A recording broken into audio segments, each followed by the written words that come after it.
योग सूत्र जो है बेची नहीं जाती। वो देखिए, आपने मैट्रिक्स फिल्म देखी है? सेकंड मैट्रिक्स में ऑरेकल, ऑरेकल जानते हैं कौन है? हाँ, लेकिन ऑरेकल जानते हैं कौन है? ऑरेकल है जो फ्यूचर देख सकती है। तो कहा जाता है फ्यूचर की जो ऑरेकल की आंखें हैं आप छीन नहीं सकते, वो खाली कोई देगा तो आप ले सकते हैं, लेकिन जब आप मांगेंगे तब मिलेगा। जैसे इन्होंने हमसे कहा कि आप पापा से कहिए, आप आकर पापा से मिलिए। जैसे ये बच्चा अभी आया था, भैया जो 12th के भैया गए ना अभी, वो मुझसे कह रहे थे सर आप मेरा अल्ट्रासाउंड कर दीजिए। तो मैंने कहा आप कल आ जाओ। बोलते हैं ठीक है कल आऊंगा तो कर दीजिएगा। इस टोन में एक तरह का वो है, जैसे हम आपके लिए कुछ कर रहे हैं। कल मुझे इसीलिए गुस्सा आ रहा था कि जो बच्चे कहते हैं कि हम नहीं आएंगे, आप कहिए तो नहीं आएंगे, तो उसमें ऐसा लगता है जैसे हम आपके लिए कुछ कर रहे हैं। तो योग सूत्र अगर आपको सीखना है, योग सूत्र इज वेरी पावरफुल सूत्रास प्रोवाइडेड आप उसको सीखना चाहते हो तो आपको खुद मांगना पड़ेगा, सर कितने लेक्चर्स हो गए हैं मुझे दीजिए, मैं देखना चाहता हूं, और देखने के बाद मुझे उसका एक छोटा सा समरी लिख करके आप सबमिट करेंगे। जैसे दीदी ने क्वेश्चन ऑलरेडी स्टार्ट करना पूछना शुरू कर दिया। ठीक है, हमने कल तक कवर किया था कि 8 ऑब्स्टिकल्स हैं जब सोल कॉग्नाइज करने के लिए। लेजीनेस है, आइए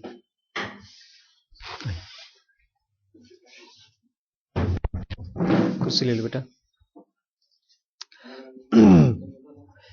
सोल कॉग्निशन के लिए फटाफट सर्कल कर लीजिए। 8 ऑब्स्टिकल हैं। नंबर 1 बॉडीली डिसेबिलिटी, जब हमारी बॉडी अगर हेल्दी नहीं है तो हम सोल कॉग्नाइज नहीं कर सकते। नंबर 2 मेंटल इनर्शिया, अगर दिमाग से हम आलसी हैं, या खाली आलसी का मतलब आलसी नहीं, यहां पर आलसी का मतलब कुछ और भी करना चाहते हैं कि पढ़ाई का टाइम चल रहा है या सीखने सिखाने का टाइम चल रहा है और उस समय हम कुछ और करना चाहते हैं, that is also mental inertia. वो भी सोल कॉग्निशन में, सोल कॉग्निशन मतलब जीनियस होने में, इंटेलिजेंट होने में ऑब्स्टिकल है। थर्ड वाला है कि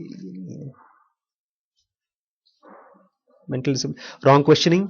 अगर आप गलत सवाल पूछेंगे, सर स्कूल इतना खराब क्यों है, स्कूल खराब नहीं है, आपके सवाल गलत हैं। ठीक है, अगर मेरे यहाँ क्लास में बच्चे आ रहे हैं और अचानक से एक दिन बच्चे ना आए, जैसे आपकी क्लास स्कूल में क्लास 6th के लिए किसी खास सेक्शन के लिए टीचर्स ने कहा बहुत बेकार क्लास है, तो जब मैं वहां गया था, नहीं आप क्लास में दूसरी क्लास से हो, तो बच्चों ने बहुत अच्छे से पढ़ा। तो टीचर्स की रॉन्ग क्वेश्चनिंग है कि बच्चे इतने खराब क्यों हैं। उस स्कूल की उस क्लास की प्रॉब्लम यह है कि बच्चे 3-3 बच्चे एक कुर्सी पर बैठे हैं। तो ये चीज रॉन्ग क्वेश्चनिंग है। अगर आप सवाल रॉन्ग पूछेंगे लाइफ से तो आपको लाइफ में रॉन्ग आंसर ही मिलेंगे। नेक्स्ट है केयरलेसनेस, अगर आप ध्यान नहीं देते हैं, और ध्यान में हम लोगों को लगता है कि बड़ी बड़ी चीजों के लिए ध्यान देना है, छोटी छोटी चीजों के लिए नहीं देना है। अगर आप छोटी छोटी चीजों के लिए ध्यान नहीं देते हैं तो लाइफ बहुत बड़े बड़े धक्के मारेगी आपको। ये जो कैंसर किसी को हो जाता है या किसी का एक्सीडेंट हो जाता है, ये इसलिए नहीं होता है क्योंकि किस्मत खराब थी, उसने कोई छोटी छोटी चीजों का ध्यान नहीं दिया है, और तब लाइफ थपेड़ा मारती है। तो केयरलेसनेस ऑब्स्टिकल है। नेक्स्ट था लेजीनेस, आलस। घर से उठना, यहां आना, या ये याद रखना कि कहीं जाना है। जैसे हम लोग ने पता है क्या किया है, हम लोग डेली हम लोग का आपस का एक सिस्टम बनाया है कि हम लोग डिस्कस करेंगे कि कौन कौन से बच्चे कितनी प्रोग्रेस कर रहे हैं, इसकी एसएमएस होनी चाहिए हमारे पास। इसके लिए हम लोग प्रॉपर एसएमएस करते हैं। इस टाइम पर हम कुछ और भी कर सकते हैं, हम मूवी देख सकते हैं, हम घूम सकते हैं, लेकिन हम वो नहीं कर रहे हैं। हम अपने लेजीनेस के खिलाफ अपने ऑर्गेनाइजेशन को बना रहे हैं। ऐसे ही आपको हम लोगों ने एक और काम किया है जो हमारी बुक्स हैं, जैसे वो कहते हैं कहाँ गए भैया आपके पीछे बैठे हैं, शक्ल तो दिखाओ यार। हाँ, माज कह रहे थे कि सर हम आपकी सारी किताबें बिकवा देंगे। अब सारी किताबें बिकवाने के लिए आपके पास मार्केटिंग का एक्सपीरियंस नहीं है माज, हमारे पास भी नहीं है, हम लोग भी कोशिश कर रहे हैं। बड़ी बड़ी कंपनियां भी जो बुक्स प्रिंट करती हैं, उनको भी पता नहीं होता कि अच्छी से अच्छी बुक्स भी बिकेंगी कि नहीं बिकेंगी। तो हम लोग जब भी बात करते हैं कि हम सब कुछ बिकवा देंगे, ये कहीं ना कहीं केयरलेसनेस से निकली है और एक तरह का गलत हमारे बारे में अपना आइडिया है। हमको लगता है कि हम बहुत बड़े बड़े तोप हैं और कुछ भी कर सकते हैं। ये केयरलेसनेस है बेसिकली। केयरलेसनेस क्यों है? क्योंकि हम जानते नहीं भाई। आपने किताब बेचने की कोशिश की, क्या हुआ? नहीं बिकी। जब बेचने की कोशिश करेंगे तब पता चलता है। मैंने क्या किया, एक बार घर से चला गया बहुत दूर, मैंने एक जॉब ले ली सेल्स में, सच कहानी है ये। और उन्होंने मुझे किताबें दे दी जिसमें कि स्टोरीज लिखी हुई हैं, घर घर जाके बेचना है। आज से करीब 10 साल पहले की बात है। सुबह से लेकर शाम तक में मेरे पैर दुखने लगे और एक भी किताब नहीं बिकी। तो मुझे मेरा सीनियर बोलता है, अरे चिंता मत करो, बाद में धीमे धीमे। एक महीने तक मैं घूमता रहा लेकिन एक भी किताब नहीं बिकी। तो मैंने डिसाइड कर लिया, भैया वापस चलो, डॉक्टरी का काम आसान है, सेल्स का काम बहुत मुश्किल काम है। तो मैं डॉक्टरी करने, पढ़ाई करने चला गया। तो केयरलेसनेस अपने बारे में भी, जब आप बहुत से एजम्पशंस लगाते हैं कि हम ये कर सकते हैं, वो केयरलेसनेस है। और जब आप ये भी एजम्पशन लगाते हैं कि ये चीज तो मेरे बस का नहीं है, मैथ्स मेरे बस की नहीं है, तो आपने अभी ऐसे तरीके खोजे नहीं हैं जिससे आपके बस की हो जाए। जैसे खान एकेडमी के साथ अगर आप चिपक जाएं साल भर 2 साल तक, तो maths can be very simple.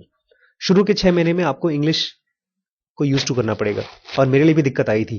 मेरे पूरी फैमिली इलाहाबाद 6th में, मैं इलाहाबाद में था 7th में, और सीधे उठाकर लेकर गए बंबई, लेकर चले गए। वहां पर सब अंग्रेजी बोलते थे, मुझे खाली अंग्रेजी नहीं आती थी। तो शुरू के 6 महीने, साल भर में तो लोगों ने खूब खिंचाई की गांव से आया है, गांव से आया है, यूपी का भैया। वहां पर यूपी के लोगों को यूपी का भैया बोला जाता है, तो मुझे बड़ी खराब लगती थी। लेकिन धीमे धीमे अब मैं यूपी का भैया हूं, लेकिन मुझे अंग्रेजी आती है, तो आपको यूज टू होना पड़ेगा इंग्लिश के लिए। तो केयरलेसनेस, छोटी छोटी चीजों में आपको ध्यान देना पड़ेगा। जैसे मैंने आपको घर पे जो रात को फोन किया, मैं अपनी केयरलेसनेस को खत्म करना चाहता था। मैंने देखा कि मैंने गुस्सा कर दिया है, तो उस पर मलहम कौन लगाएगा। ऐसी ये चीज नॉर्मल टीचर नहीं करता कि घर पे कॉल करके, मैंने कल इनके घर पे फोन किया, मैंने इनको सॉरी बोला, इनके पापा को सॉरी बोला। ये केयरलेसनेस की कमी थी, मैंने कम किया अपना केयरलेसनेस। ये मैं अपनी सोल को कॉग्नाइज करना चाहता हूं, इसलिए। नेक्स्ट है लैक ऑफ डिस्पैशन और इरोनियस परसेप्शन। ये दोनों तकरीबन एक ही चीज है। एक लड़का जब किसी लड़की के चक्कर में पड़ता है, या वाइस वर्सा लड़की किसी लड़के के चक्कर में पड़ती है, तो हम एनिमल की तरह बिहेव करते हैं। एनिमल का एक ही पर्पस होता है। एनिमल या इस नेचर में जो भी चीजें लिविंग हैं या इवन नॉन लिविंग, उनका पर्पस है कि और बढ़ना और बढ़ना। लेकिन सोल का पर्पस कुछ और है। सोल का पर्पस क्या है, कोई नहीं जानता। सोल को क्यों नहीं जानता? क्यों नहीं जानता सोल को? क्योंकि सोल को कोई जान ही नहीं सकता। नहीं, हमने डिस्कस किया था वेदांता में, soul is everything that we don't know. एकदम पहले लेक्चर में डिस्कस किया था। सोल को ना हम, सोल मतलब वही क्रिएशन में से जो चीज आती है, डिवाइन फ्रैगमेंट्स, ना उसको हम सोच सकते हैं, ना हम इमेजिन कर सकते हैं, ना हम जान सकते हैं। तो वो क्या चाहती है हम नहीं जानते। वो इस यूनिवर्स को हो सकता है 100 साल बाद खत्म कर दे। अभी एक मूवी आप लोगों के लिए रखी है, उसका नाम है नोइंग। बहुत बढ़िया पिक्चर है। उसमें एक एक्सपेरिमेंट करते हैं स्कूल वाले कि छोटे छोटे बच्चों को, आप जैसे छोटे बच्चे हैं, इनको एक कागज पे 20 साल बाद दुनिया कैसी रहेगी उसको कागज पे लिखने के लिए कहा गया है, या ड्राइंग करने के लिए कहा गया। और उसको फिर एक क्यूब में डालकर उसमें फिर जमीन में डाल देते हैं। फिर 20 साल बाद उसको निकालते हैं, तो सबको जो भी है 50 साल बाद, तो उसमें एक बच्चे को एक कागज मिलता है, उसमें ढेर सारे नंबर लिखे रहते हैं, नंबर लिखे रहते हैं। तो उसके पिताजी उसको देखते हैं नंबर, तो अचानक उसमें सितंबर 9-11 और आगे कुछ नंबर थे। गूगल किया तो प्लेन क्रैश का तारीख और कितने लोग मरे वो नंबर था उसमें। और फिर उसमें ऐसे करीब 600-700 नंबर थे। उसमें पिछले 250-300 सालों में जितने भी लोग, 50 सालों में अगले कितने क्रैश होंगे, कितने एक्सीडेंट्स होंगे, कितने लोग मरेंगे, वो सब नंबर पहले से उस बच्चे ने लिख दिया था। और लास्ट में लिखा हुआ था एंड डे, सब लोग मर जाएंगे उसमें। तो जा करके सबको बताता है कि अब मरने वाले हैं, एटसेट्रा एटसेट्रा। तो सोल का क्या पर्पस है, इस धरती को सोल ने क्यों बनाया है, यहां पर क्या करना चाहती है, हम लोग नहीं जानते। लेकिन तब तक हम लोग कैसे बिहेव करते हैं, हम एनिमल्स की तरह बिहेव करते हैं। जब भी हम एरोनियस परसेप्शन के पीछे भागते हैं, जब भी आप कोई गंदी साइट खोलने की कोशिश करते हैं, तो गंदी नहीं है बेसिकली, वो आप एनिमल, आपके अंदर में जो एनिमल है उसकी आवाज सुनते हैं और उसी की काम करना चाहते हैं। जो दिल्ली वगैरह में रेप के केसेस हो रहे हैं, ये नॉर्मल आदमी का नॉर्मल बिहेवियर है। एनिमल्स ऐसे ही करते हैं। और हमारे अंदर भी वही प्रवृत्तियां हैं, प्रोवाइडेड अगर हम समझ जाएं। प्रिंटर लाइट है लाइट है। अभी अभी अभी कर देते हैं बेटा, हो जाएगा तब कर देते हैं। उसको सेव कर ले, अभी प्रिंट करते हैं। और दो और हैं, ये एडवांस्ड ऑब्स्टिकल हैं, ये नॉर्मल लोगों को नहीं होती। Lack of concentration, inability to achieve concentration. हम तो जानते ही नहीं कॉन्सेंट्रेशन क्या होता है, हम तो खाली डिस्ट्रैक्शन ही जानते हैं। पढ़ाई करते करते बोर हो जाते हैं तो यहां वहां मन लगता है, यहां वहां मन करता है देख ले। हमको खाली एक ही चीज पर कॉन्सेंट्रेशन होता है, जब कोई ऐसी फिल्म या कोई ऐसी घटना या कोई ऐसा चीज हो जाए कि हम और कहीं नहीं देख सकते, वहीं देखते हैं। कहीं झगड़ा चल रहा हो, मारपीट चल रही हो, या हमको पिताजी मार रहे हो, या हम टीवी में कोई शो देख रहे हो, तो हम कॉन्सेंट्रेशन नहीं बोलेंगे उसको। उसमें तो वो एक तरह का ऑटोमेटिक खिंचाव है हमारे लिए। तो एडवांस्ड कॉग्निशन किसके लिए है? जो लोग बहुत दिन तक कॉन्सेंट्रेट करते हैं तो उनको डिस्ट्रैक्शन कभी कभी आता है, और अगर वो नहीं कर पाते हैं आप, तो वो भी एक तरह का ऑब्स्टिकल है। ऑब्स्टिकल मतलब रुकावट। और सोल कॉग्निशन मतलब आपके अंदर की जो स्ट्रेंथ है उसको निकल के आने के लिए की एबिलिटी। और लास्ट है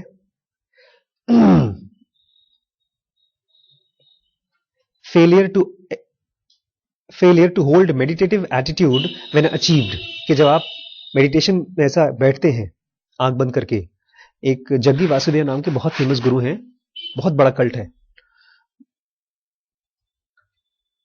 वो बताते हैं कि मैं एक बार अपने खेत पे बैठा हुआ था और 15-20 मिनट के लिए ऐसा आंख बंद करके बैठा था। फिर आंख खोला तो लोगों ने मेरे गले में माला डाल रखी थी, और पता चला मैं करीब 2 दिन तक ऐसे बैठा हुआ था।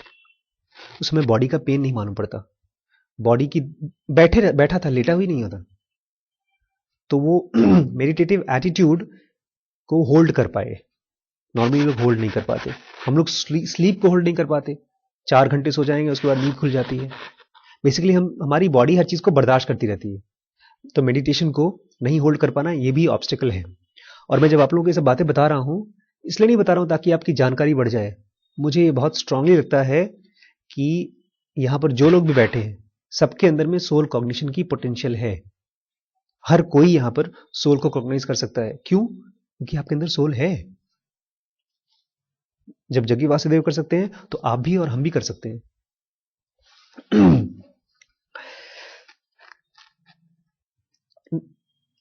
सर लेकिन जिंदगी में इतनी बड़ी बड़ी परेशानियां हैं, दुख हैं, उनसे पहले हम बाहर निकले कि आपकी ये सब आध्यात्मिक बातें और सोल और इसकी बातें। तो ये बता रहे हैं कि पतंजलि योग सूत्र बता रहा है pain, despair and misplaced bodily activity. कौन कौन सी? पेन मतलब दर्द, डिस्पेयर मतलब किसी भी तरह का दुख, चाहे अच्छे आदमी को हो रहा है, चाहे खराब आदमी को हो रहा है, चाहे बच्चे को हो रहा है, चाहे पापा मम्मी को हो रहा है, वो डिस्पेयर है। और मिसप्लेस्ड बॉडीली एक्टिविटी मतलब चाहे आपको डर लग रहा है, वो भी मिसप्लेस्ड बॉडीली एक्टिविटी है। चाहे पेट में दर्द हो रहा है, चाहे गर्दन टेढ़ी हो गई है, ये सब मिसप्लेस्ड बॉडीली एक्टिविटी है। ये क्यों होता है? Because not because of outside people, not because of father, not because of teacher, not because of Fehling exam, it is because of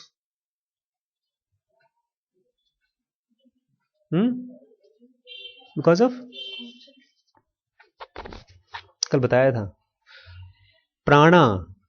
जब एयर का फ्लो बॉडी में लिखा है is because of wrong direction of life current, because of wrong direction of life current. हमारी जो सांस है वो बहुत गलत तरीके से चलती है, हम हल्की हल्की सांस लेते हैं। और जिनकी सही और गहरी, बहुत गहरी सांस होती है, उनके बॉडी में और माइंड में टेंशन नहीं होती, उनके बॉडी में पेन नहीं होता। वो लोग अभी इस पर नहीं पहुंची। अभी हम समझते हैं कि अभी को खाली जानिए। अगर कोई बंदा कह रहा है कि अगर आप बहुत पढ़ाई कर लोगे तो आईएएस ऑफिसर बन जाओगे, तो आप बोलोगे कि सर इसका मतलब बहुत पढ़ना चाहिए अगर आईएएस ऑफिसर बनना हो तो। अभी तो खाली हम लोग एक्सप्लोर कर रहे हैं क्या योग सूत्र में लिखा है। गहरी सांस लेनी चाहिए, लेकिन कैसे लेनी चाहिए वो भी डिस्कस करेंगे हम लोग। अभी तो खाली बता रहे हैं कि अगर रॉन्ग डायरेक्शन है आपके प्राणा का, और ये भी बताऊं, हमारे राइट नोज में से अगर डोमिनेंट ज्यादा हवा जा रही है और लेफ्ट में से कम जा रही है तो अलग इफेक्ट होता है ब्रेन में। लेफ्ट में से ज्यादा जा रही है और राइट में से कम जा रही है तो अलग तरीके से ब्रेन काम करता है। इसलिए मैं योग सूत्र में और ज़ेन योगा में लिखा भी गया है कि आप चाहें तो उसको प्रैक्टिस की फॉर्म में कर सकते हैं। आप दिन में आधे घंटे के लिए कॉटन, स्टरलाइज कॉटन, साफ सुथरा कॉटन लेफ्ट नोज में डाल देंगे तो आपका आई सेंटर बहुत जल्दी खुलेगा। जितनी देर तक आपका राइट नोज काम कर रहा है आपका आई सेंटर काम करेगा। जितनी देर तक आपका लेफ्ट नोज काम कर रहा है ज्यादा, आपका ई और एस सेंटर काम करेगा। आपको गुस्सा ज्यादा आएगा, कॉन्सेंट्रेशन कम रहेगा।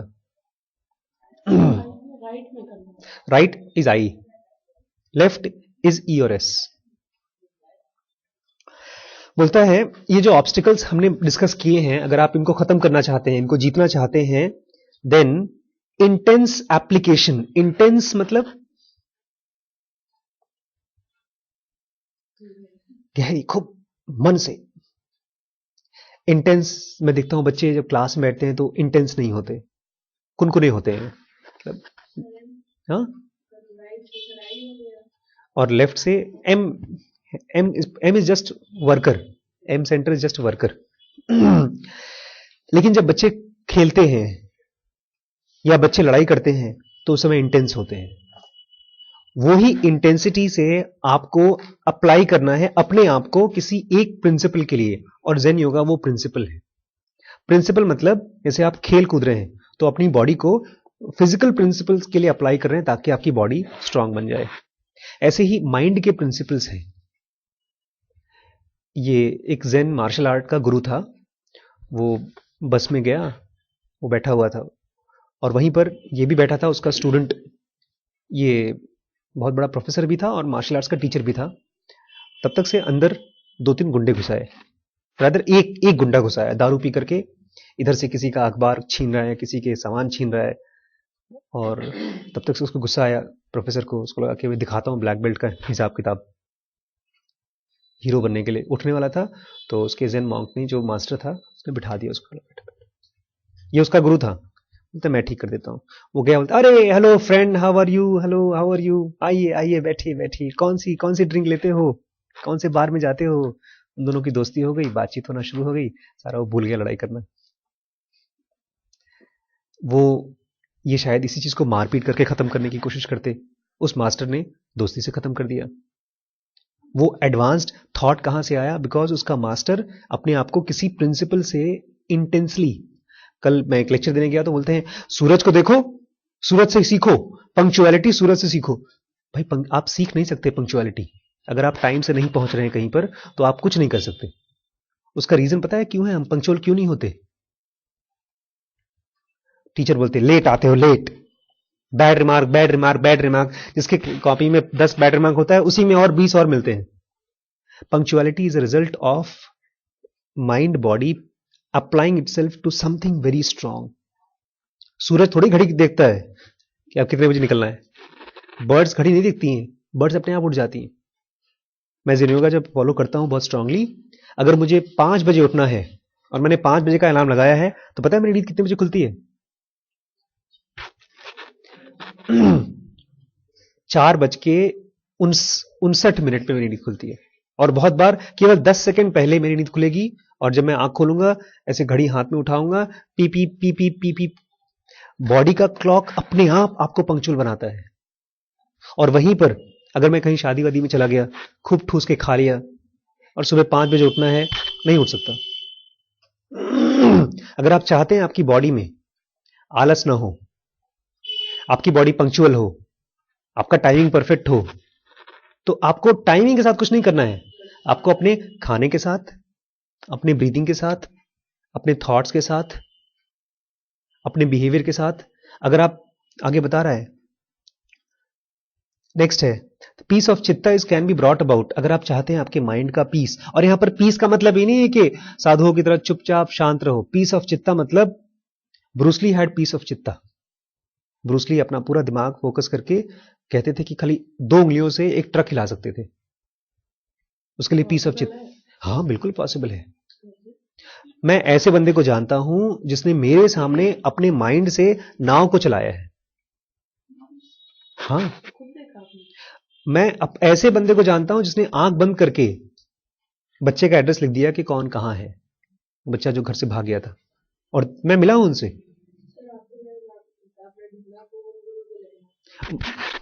मतलब उनसे मैं मिल चुका हूं, वो दूसरी कहानी थी। इलाहाबाद में आए थे और अभी भी ऐसे बंदे हैं, लेकिन इसमें हमको ये समझना पड़ेगा कि ये सब कहानी हमारे माइंड का नहीं। हमारा माइंड जो यूज कर रहे हैं वो IESM है, सेक्शन 1 है। ये लोग सेक्शन 1 से काम नहीं करते हैं। ये लोग कौन से सेक्शन से काम करते हैं? सेक्शन 2B से काम करते हैं, सेक्शन 3 से काम करते हैं। हम लोग हाथ से पैर का काम करने की कोशिश करते हैं। बॉडी में सबसे स्ट्रॉन्गेस्ट मसल कौन सी है बताइए? जॉ मसल की सबसे ज्यादा स्ट्रेंथ है। थाई मसल सबसे बड़ी है, लेकिन जॉ की ये मसल्स, अब सोचिए जॉ मसल्स क्यों है इतनी स्ट्रॉन्ग? चबाने के लिए, जो भी कारण से हो सकता है हम एनिमल्स थे पहले तो हमको शिकार करने के, जो भी कारण हो।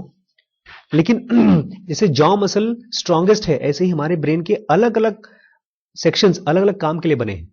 आप खूब फोकस करिए, अच्छा अब मैं इस घड़ी को गिराऊंगा, गिर जाओ गिर जाओ गिर जाओ गिर जाओ, नहीं गिरेगी वो। उसके लिए अलग सेक्शन को आपको डेवलप करना पड़ेगा। पहले आप अपनी जो माइंड की घड़ी है, अपने उंगलियां तो हिला लो। जब गुस्सा आता है तब वही कंट्रोल नहीं होता तो घड़ी कहां से कंट्रोल हो जाएगी तुम्हारी? आप समझ पा रहे हैं? जब हम अपना बिहेवियर, अपने इमोशंस को रेगुलेट नहीं कर पा रहे हैं, जो हमारी बॉडी का हिस्सा है, तो हम ऐसी कोई चीज को कैसे कंट्रोल कर पाएंगे जो हमारी बॉडी के बाहर है? वो मैट्रिक्स में क्या बोलता है? Don't think, don't think it is the spoon, it is only your self. जब आप पूरे मैट्रिक्स को अपना सेल्फ समझ पाओगे तब। अभी कहां समझ पा रहे हैं? अभी तो हमारी जो उंगली है वो भी हमारी नहीं है। अभी घुमा रहा हूं, लेकिन जब गुस्सा आएगा तब कांपती रहेगी और कांपते में रोक नहीं पाऊंगा मैं उंगली को। तो यहां पर आपको समझना पड़ेगा कि ये जो बातचीत हम कर रहे हैं ये अच्छा बच्चा बनने के लिए नहीं कर रहे हैं। सॉरी, ये सुपर स्ट्रांग बच्चा बनने के लिए हम कोशिश कर रहे हैं। क्योंकि बनने लायक चीज तो खाली सुपर स्ट्रांग ही है, बाकी सब तो एवं ही है। अच्छे बच्चे बन के क्या करोगे? तुमको पीट देंगे तो झापड़ मार के, तुम्हारा चीज पैसा छीन लेंगे। Peace of chitta or thinking instrument can be brought about through practice of two things. First, नहीं, sympathy, दया। जहां पर आप किसी को नुकसान पहुंचा सकते हैं, अगर वहां पर नुकसान न पहुंचाएं, वो सिंपथी है, practice of sympathy. Tenderness, tenderness मतलब चीजों को बहुत सॉफ्टली करना। हम लोग टेंडर नहीं होते, हम लोग एनिमल्स की तरह होते हैं। खींच लिया, फाड़ लिया, किताब पढ़ रहे हैं, पढ़ते पढ़ते समझ में नहीं आ रहा है तो उसको खूब जोर से पलटते हैं। एक ज़ेन मॉन्क के यहाँ एक साधु रहता था, उसका नया नया शौकी था। वो अंदर आया, बोलता मुझे बहुत जरूरी सवाल पूछना है भगवान के बारे में, और आया अंदर घुसा और दरवाजा खोला और धड़ा करके अंदर घुसा। बोलता है रुको रुको, सवाल पूछना है, सवाल का आंसर दूंगा, पहले जाओ दरवाजे को पहले प्यार से खोलो, उस दरवाजे को सॉरी बोलो, उसके बाद उसको प्यार से बंद करो, फिर आओ, फिर बात करेंगे। बोले दरवाजे को तुम्हें जानते नहीं, मैं मौत और जिंदगी के बारे में सवाल पूछना चाहता हूँ। सब बात बाद में करेंगे, पहले दरवाजे को प्यार से बंद करो। मतलब वो कह रहा था try practising tenderness. Zen monastery जो वहां है जापान में, पता है वहां पर एंट्री कैसे होती है? वहां पर कंपटीशन एग्जाम नहीं होता। वहां पर एक बच्चा जाएगा जिसको सीखना है और वहां पर बैठ जाएगा गेट पर, एक बार घंटी बजा देगा और उसके बाद 1 घंटे 2 घंटे 3 घंटे 4 घंटे 5 घंटे 6 घंटे तक बैठा रहेगा बिना खाए पिए। अगर इतना सब्र उसके अंदर है तब तो उसकी शायद एंट्री होगी। 6-7 घंटे बाद उसको खाली खाने का एक प्लेट ला देंगे, रख देंगे, बोलेंगे खाना खा लो और जाओ, हमारे यहाँ जगह नहीं है। तो भीख मांगेगा, बोलेगा नहीं प्लीज गुरुजी रख लीजिए। बहुत बार 12-12 15-15 घंटे तक बैठे रहते हैं लोग। सर्दी में बाहर रजाई गद्दे वगैरह नहीं होते। जब देखते हैं इतना सब्र है उसका, कम से कम अपने माइंड और बॉडी पर इतना कंट्रोल है, तब जाकर के उसको एंट्री देते हैं। इसकी पूरी वीडियो है मेरे पास 1 घंटे की।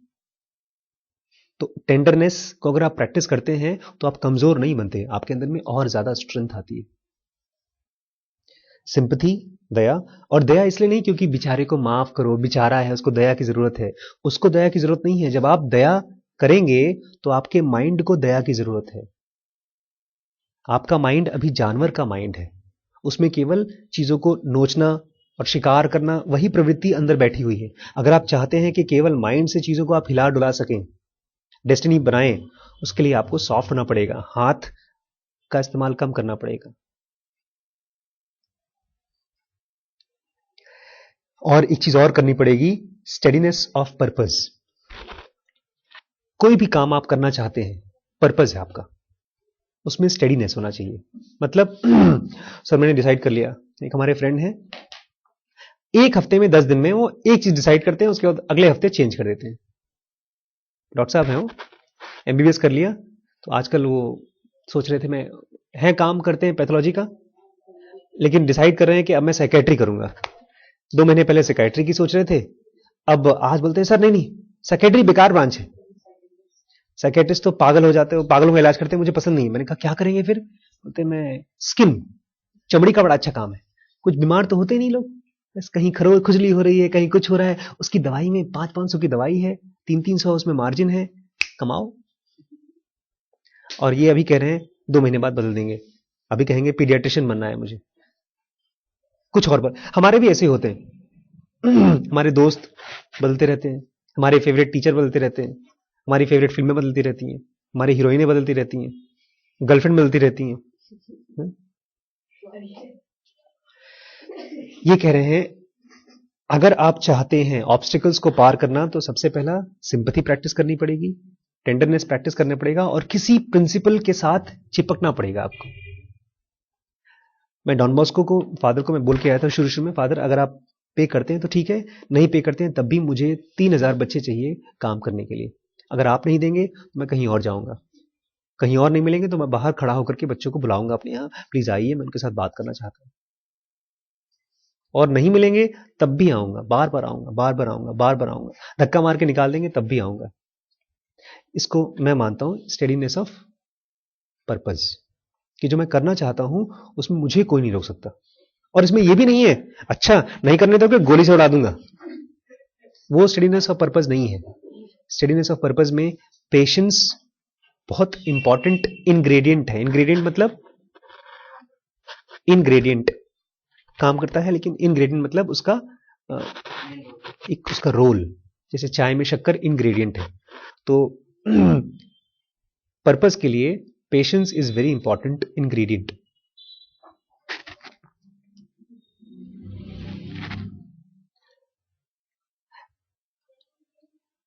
And dispassion in regard to pleasure और पेन। एक और नई चीज मैंने खोजी है, आप लोगों को लगेगा सर पागल बना रहे हैं मुझे, मैंने नई चीज खोजी है, अगर बहुत बहुत पैसा कमाना है तो पैसे को पसंद मत करो। हाँ,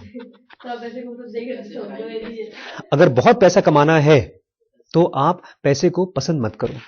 क्यों? क्योंकि ये जो मैं पैसा कमाना चाहता हूं, वो पैसा कमाने के लिए अगर मैं कमा रहा हूं तो बहुत जल्दी क्या होगा, जो मेरी जरूरत है, मान लीजिए मैं 1 करोड़ रुपए कमाना चाहता हूं, और 1 करोड़ रुपए मैंने कमा लिए, उसके बाद मैं खर्च तो करूंगा ही ऑब्वियसली, लेकिन मेरी इच्छा क्या थी, 1 करोड़ रुपए कमा करके एक अच्छा सा जैकेट, एक अच्छी सी जीन्स, जूता, एक बाइक हार्ली डेविडसन की लेकर के बैठूं और घूमूं। लेकिन अगर 1 करोड़ रुपए कमाना चाहता हूं तो ये है, लेकिन मैं कितना कमाना चाहता हूं, 800, 900, 2000, 5000 करोड़। लेकिन वो करोड़ किस लिए, वो किस लिए बड़ा इंपॉर्टेंट होना चाहिए। और पैसा, अभी जैसे मैं चंदन में काम करता हूं, मुझे इतना पैसा मिलता है कि अगर मैं खाली 10 साल काम कर लूं तो उसके बाद मुझे कभी काम करने की जरूरत नहीं। तो फिर मैं यहां पर क्यों काम कर रहा हूं डॉन बॉस्को में, वो इसलिए काम कर रहा हूं क्योंकि मुझे पैसा नहीं कमाना, मुझे कोई और चीज कमाना है इस पैसे से। इसको समझिए, अगर मैं पैसा कमाना चाहता हूं तो मैं पैसा नहीं कमा सकता। हम पैसा क्यों कमाना चाहते हैं, जिंदगी एक सेफ जाए, थोड़ा थोड़ा शो ऑफ कर सकें, थोड़ा भौकाल हो हम लोगों का,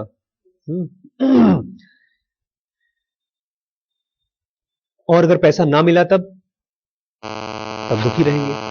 अच्छा, और अगर मान लीजिए मैं पैसा कमा रहा हूं और पैसा नहीं मिल रहा है हमको, तब हम क्या करेंगे, किसी की गुलामी करेंगे, किसी से भीख मांगेंगे, कुछ नौकरी खोजेंगे। लेकिन अगर मुझे पैसा पसंद नहीं है, मतलब मैं यहां पर समझिए, पैसा नापसंद होने का मतलब ये नहीं कि पैसे को उठा के फेंक रहा हूं मैं, पैसे को मैं कमा रहा हूं लेकिन मैं इसको यूज नहीं करना चाहता, तब मैं पैसा इकट्ठा कर सकता हूं। फिर से ध्यान से सुनिएगा, पैसा मैं कमा रहा हूं लेकिन मैं उसको यूज नहीं करना चाहता, अपने शो ऑफ के लिए, अपने लग्जरी के लिए। मैंने 1 करोड़ रुपए कमा लिया, उसके बाद फिर मैं क्या करूंगा? मर्सिडीज नहीं खरीदूंगा। फिर मैं क्या करूंगा? पैसा पड़ा है तो पड़ा रहने दो, और उस पैसे से मैं कुछ करना चाहता हूं, लेकिन उसके लिए सब्र तो चाहिए, क्योंकि जैसे ही पैसा आता है तुरंत मन में आता है चलो यार एक फॉरेन ट्रिप करके आ जाते हैं, चलो यार कोई अच्छी सी चीज खरीद लेते हैं। और ये पैसा एक तरह से हमारी एनर्जी भी है। हम जब खाली बैठे हैं तो हम क्या चीज करना चाहते हैं? कृष्णमूर्ति बोलते थे ये चीज कि आप पढ़ाई तब कर सकते हैं जब पढ़ाई करने के लिए आपके दिमाग में वो चीज हो जो पढ़ाई करती है। मतलब पसंद, लाइकिंग फॉर सब्जेक्ट। सब्जेक्ट की लाइकिंग नहीं तो कहां से पढ़ाई करेंगे?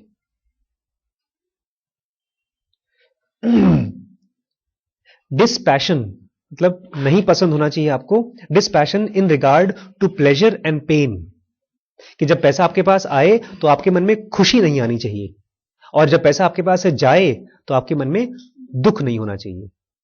और यहां पर खाली पैसा नहीं, हर चीज, जो भी पेन आ रहा है और जो भी प्लेजर आ रहा है, इसके प्रति आप डिसरिगार्ड कर लें, तभी आप जीत सकते हैं। नहीं तो क्या होगा, जैसे पैसा आएगा या कोई प्लेजर आएगा तो आप भटक जाएंगे।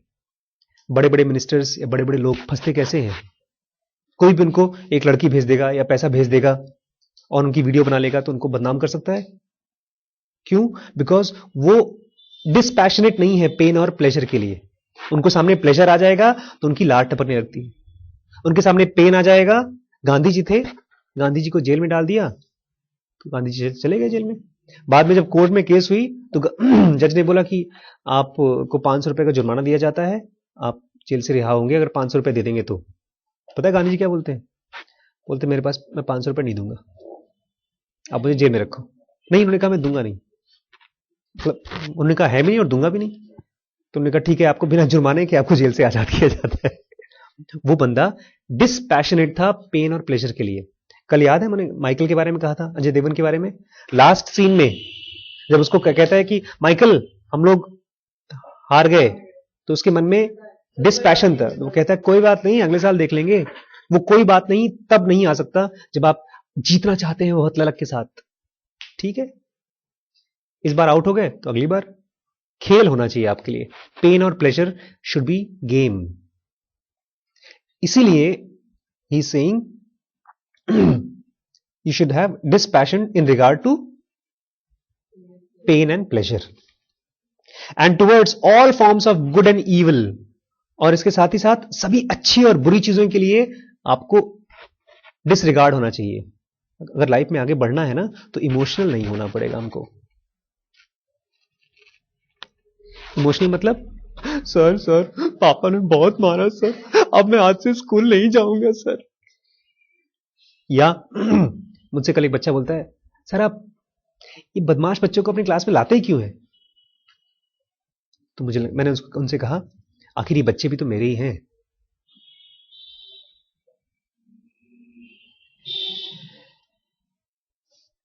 वो कहां से आ पाया? Because of disregard to pain and pleasure. कि अगर आप मुझे पेन दे रहे हैं तो भी तो आप मेरे अपने ही हैं, और प्लेजर दे रहे हैं तब भी आप मेरे अपने हैं। मैं इस तरह से कर क्या रहा हूं? मैं अपने माइंड को ट्रेन कर रहा हूं कि डिस्टर्ब ना हो। जब पेन आए तब भी डिस्टर्ब ना हो, और जब प्लेजर आए तब भी डिस्टर्ब ना हो। क्योंकि कौन सा माइंड फोकस कर पाएगा जो डिस्टर्ब नहीं होता? गीता में पता है क्या कहा है कृष्ण ने? योगी का जो दिमाग होता है वो ऐसा फ्लेम की तरह होता है, ऐसे दिए की तरह होता है जिसके चारों तरफ वो रहती है, कवर रहती है। उस जमाने में ट्यूबलाइट नहीं रहे होंगे, क्योंकि होता क्या है जब दिया जलता है ना और जरा सी हवा चलती है तो उसकी रोशनी दिखती नहीं है। आज की डेट में अगर कृष्ण होंगे तो बोलेंगे मैं ट्यूबलाइट की तरह हूं। योगी का जो दिमाग होता है ट्यूबलाइट की तरह होता है, प्लप प्लप करके जल जाता है, उसके बाद जलता रहता है जलता रहता है। लखीमपुर की नहीं, यहां तो लाइट ही कट जाती है। पेन और प्लेजर के प्रति डिसरिगार्ड होना हम लोगों को सीखना पड़ेगा। मैं इसीलिए बार बार बच्चों से कहता हूं कि 90% की लालच बंद करो। जब आपको 30%, 90%, 80%, 70% से कोई फर्क नहीं पड़ेगा, तब आप आएंगे, बोलेंगे, मैं बोलूंगा अरे यार तुम तो फर्स्ट आ गए एग्जाम में। अरे ठीक है, फर्स्ट आ गए, कौन सा बिग डील। और तुम आओगे, बोलोगे अरे यार तुम फेल हो गए। बोले सर फेल ही हो गए, जिंदगी कौन सी खत्म हो गई। जब ऐसा रवैया आ पाएगा तब आप लाइफ में कुछ कर पाएंगे। और वो कुछ सोल कॉग्निशन के बारे में बात करें हमने। Disregard to pain and pleasure is very important. नहीं तो बहुत जल्दी आप हर्ट हो जाएंगे। आज सर ने डांट दिया, सर हम कल से नहीं आएंगे आपके यहाँ, बाय बाय। नहीं, मैं किसी पर्टिकुलर आदमी को बोल नहीं रहा, नहीं यही होना है, यही होना है। लास्ट में आज का, these are the difficulty producing hindrances. दो चीजें हैं जो आपको सोल कॉग्निशन में हिंड्रेंस पैदा करेंगे। हिंड्रेंस मतलब जानते हैं? Difficulty producing hindrance. हिंड्रेंस रुकावटें, जैसे ऑब्स्टिकल है ऐसे ही हिंड्रेंस भी है। और वो कौन कौन सी हैं? दो चीजें हैं। नंबर 1 इज अविद्या, उसको इंग्लिश में बोलते हैं ignorance. And number 2 is sense of personality. मैं कुछ हूं, इस चीज का सेंस। मैं आजकल बड़ा मन करता है मेरा कि मैं अपनी दाढ़ी बढ़ा लूं। बहुत बहुत मन करता है मेरा, सही बता रहा हूं। लेकिन डॉक्टर साहब बोलती हैं कि दाढ़ी बढ़ाओगे तो मैं तुम्हें घर से निकाल दूंगी। मुझे लोग देखेंगे तो क्या कहेंगे? दरियल बाबा। एक बार तो ऐसा हो गया, मैं दाढ़ी बढ़ाई थी तो वो आया, एक रिक्शे वाला आया मेरे पास, बहुत साल पहले की बात है, 10 साल पहले की बात है। भैया भैया आप थोड़ा हमारे साथ चलेंगे? क्या लगता है मेरी दाढ़ी से उसको कुछ ज्ञान प्राप्त हो रहा है। मुझे लेकर गया नीचे, बोलता चलिए हमारे साथ, हमारे गांव में चलिए, मतलब गांव बगल में था उसका। मैंने कहा चलो चलो, बोलता चलिए सर। पर सामने उसका कोई रिश्तेदार था, बोलता भैया थोड़ा हड़का दीजिए इनको, आपकी दाढ़ी वोड़ी है ना, डर जाएंगे। तो मैंने दाढ़ी निकलवा दी। मुझे मेरी दाढ़ी से लोग खाली ये सोचेंगे मैं गुंडा मवाली हूं। लेकिन मैं दाढ़ी क्यों बढ़ाना चाहता हूं? क्योंकि मेरे मन में कहीं ना कहीं एक पर्सनालिटी का सेंस आ रहा होगा कि मैं कोई साधु वाधु हूं। नहीं तो दाढ़ी का क्या मतलब है? या कोई गुंडा उंडा हूं। सफेद तो साधु भैया। लेकिन वो सेंस ऑफ पर्सनालिटी आप समझिए। नहीं, यहां पर हम लोगों को दाढ़ी के बारे में बात नहीं कर रहे हैं। यहां पर हम बात कर रहे हैं कि जब लंबे बाल होते हैं और खड़े बाल होते हैं तो एक पर्सनालिटी बनती है हम लोगों की। या वैसे वर्षा शरीफ बच्चे होते हैं, ऐसे तेल लगा करके चिपका लेते हैं बाल, और टीचर लोग बड़े खुश जाते हैं उनको देखकर, वो भी पर्सनालिटी होती है। जब सेंस ऑफ पर्सनालिटी रहेगी तो वो हिंड्रेंस है, आप सोल नहीं कॉग्नाइज कर सकते।